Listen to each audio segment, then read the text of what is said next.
انسانوں میں نیکی کے بڑے مختلف بلکہ متضاد تصورات جو ہیں وہ پائے جاتے ہیں۔ پہلی بات تو بڑی اہم یہ ہے کہ برے سے برا آدمی بھی نیکی کے کسی نہ کسی کام کو سر انجام دے کر اپنے ضمیر کو مطمئن کرتا ہے۔ میں ڈاکہ تو ڈالتا ہوں لیکن بیواؤں اور غریبوں کی مدد بھی تو کرتا ہوں اپنے علاقے میں۔ میں فلاں کام تو کرتا ہوں لیکن فلاں مزار پر جا کر میں نے چادر بھی تو چڑھائی ہے، وہاں دیگ بھی تو پیش کی ہے۔ اس کی وجہ کیا ہے؟ ابھی جس چیز کا ذکر ہو رہا تھا، ضمیر، کانشنس، یہ انسان کی باطنی شخصیت کا ایک بہت اہم جز ہے۔ ضمیر کا لفظ اس معنی میں قرآن میں نہیں آیا، لیکن قرآنی اصطلاح ہے نفس لوامہ، وہ نفس جو اندر سے ملامت کرتا ہے۔ دیکھو تم نے جھوٹ بولا، تمہیں جھوٹ نہیں بولنا چاہیے تھا۔ کسی اور نے ملامت کی یا نہیں کی، تمہارے اندر کوئی شے ہے جو ملامت کر رہی ہے۔ دیکھو تم نے فلاں شخص کا دل توڑ دیا، یہ اچھا کام نہیں۔ یہ ہے لوامہ جس کی قسم کھائی گئی، لا اقسم بیوم القیامت ولا اقسم بالنفس اللوامہ۔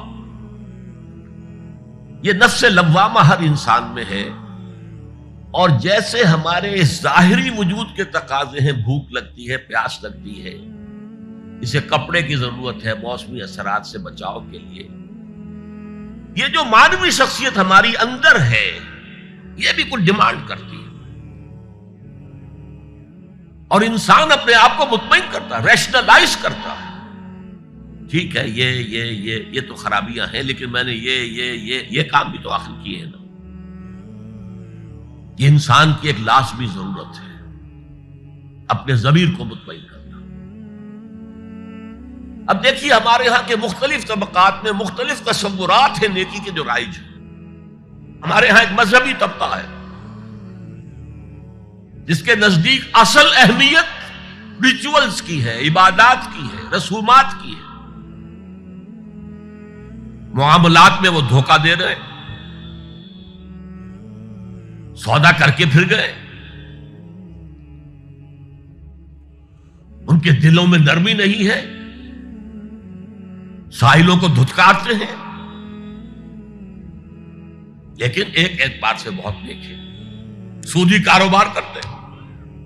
ٹھیک ہے بھائی، میں سودی کاروبار تو کرتا ہوں، میں نے مسجد میں تو بنوائی ہے،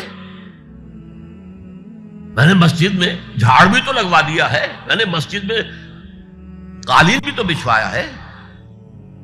تو نیکی کا ایک تصور یہ ہے ہمارے یہاں۔ اس کے بالکل برعکس ایک تصور ہے جدید تعلیم یافتہ طبقات کا تصور۔ آپ نے بارہا سنا ہوگا گفتگو، بھائی اصل نیکی یہ ہے کہ کوئی کسی کو دھوکہ نہ دے، جھوٹ نہ بولے، وعدہ پورا کرے، اپنا فرض صحیح طور سے ادا کرے، کہیں ملازم ہے تو اپنے فرائض صحیح طور سے ادا کرے۔ باقی رہ گئی نماز روزہ، یہ تو انفرادی باتیں ہیں، یہ کوئی کرتا ہے تو اپنے لیے، نہیں کرتا ہے تو کوئی بات نہیں۔ یہ دونوں ایک دوسرے کے بالکل برعکس تصورات ہیں، اور یہ ہمارے معاشرے میں جدید تعلیم یافتہ طبقات کا تصور نیکی اور ہمارے قدیم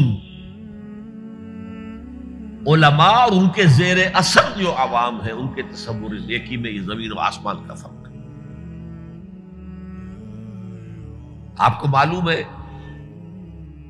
کہ اپنی جسم فروش عورتیں جو ہیں وہ بھی نیکی کا کوئی نہ کوئی کام کرتی ہیں۔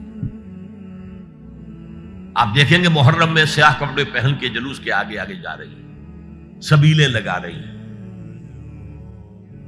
مختلف مزاروں میں جب عرس ہوتا ہے وہاں جاتی ہیں، دھمال کھیلتی ہیں، وہی سیاہ کپڑے پہن کے، وہ بھی اپنے آپ کو مطمئن کرتے ہیں۔ مشہور ہے ایک واقعہ شہنشاہ عالمگیر اورنگزیب کا، اس نے دلی میں گانے بجانے پر پابندی لگا دی۔ اب ظاہر بات ہے جن کا یہ پیشہ تھا ان کا دھندا ختم تو آمدنی ختم، لاکھ کوششیں کی لیکن اورنگزیب ٹس سے بس نہیں ہوا۔ تو انہوں نے ایک عجیب ترکیب کی. وہ دریائے جمنا بالکل ساتھ بہتا تھا، یہ قلعہ اس شکل میں بنایا گیا، اب تو ذرا فاصلے پر. تو ایک کشتی میں وہ جمع ہو گئے، سازندے بھی اور ساز بھی، اور گاتے بجاتے ہوئے. انہیں معلوم تھا فلاں وقت جو ہے بادشاہ جھروکے میں بیٹھ کر دریا کی سیر کرتا ہے، وہاں سے گزرے اور ایک شعر گاتے ہوئے گزرے. در کوئے نیک نامی مارا گزر نہ دارن، گر تو نمی پسندی تقدیر قدارا. در کوئے نیک نامی، یہ نیکی جو ہے یہ اس کے کوچے میں ہمارا گزر ہی نہیں ہے. در کوئے نیک نامی مارا گزر نہ دارن، یہ تو اللہ کی طرف سے فیصلہ ہے، اس کی مقرر کردہ تقدیر ہے. گر تو نمی پسندی تغییر کل قزارا، اگر تجھے پسند نہیں ہے تو تقدیر بدل دے. تو بادشاہ ہنس پڑا اور اس نے کہا کہ ٹھیک ہے بھائی، گانے بجانے کی حد ہے، تمہیں اجازت. تو ہر ایک طبقے کا اپنا ایک تصور ہے نیکی کا. جیسے میں نے پہلے عرض کیا، بڑے بڑے ڈاکو جو ہیں وہ اپنے علاقے کے بیواؤں یتیموں کی سرپرستی کرتے ہیں، ویسے نہایت درندگی، سفاکی، انسانی جان کی کوئی حیثیت ہی نہیں. تو نیکی اصل میں کس شے کا نام ہے، کون سی چڑیا کا نام ہے، نیکی حقیقت میں کیا ہے، وہ ہے اس آیت کا مضمون. میں مثال دیا کرتا ہوں، ایک عام قصہ ہے کہ کسی گاؤں میں پہلی مرتبہ ہاتھی آیا. اب وہاں نابینا لوگ جو تھے انہیں بھی پتہ چلا ایک عجیب جانور آیا ہے. وہ آئے اور کسی نے اس کی ٹانگ کو ٹٹولا. اس نے کہا ہاتھی ایک ستون کے مانند ہے.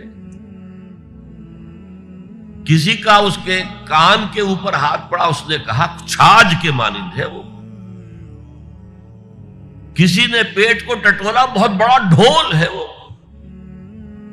بالکل یہی معاملہ ہے نیکی کے تصور کے بارے میں. اڑائے کچھ ورق لالے نے، کچھ نرگس نے، کچھ گل نے. جی تو فرینڈز، یہ آپ سن رہے تھے ڈاکٹر اسرار احمد صاحب کا بیان، نیکی کا غلط تصور کیا ہے. عالمگیر اور اورنگزیب کا بہت خوبصورت واقعہ، بہت زبردست واقعہ. امید ہے کہ آپ کو اچھا لگا ہوگا، ویڈیو آپ کو پسند آئی ہوگی. اگر آپ کو یہ ویڈیو اچھی لگی ہے تو اس کو لائک کیجئے، کمنٹ کیجئے اور ساتھ ہی دوستوں تک بھی اس کو شیئر کیجئے گا. اگر آپ ابھی تک آپ نے میرے چینل کو سبسکرائب نہیں کیا تو جلدی سے اس کو سبسکرائب کر لیجئے اور ساتھ ہی بیل کے آئیکن کو ضرور کلک کیجئے گا تاکہ ہر نئی آنے والی ویڈیو آپ تک پہنچائی جا سکے. بہت شکریہ.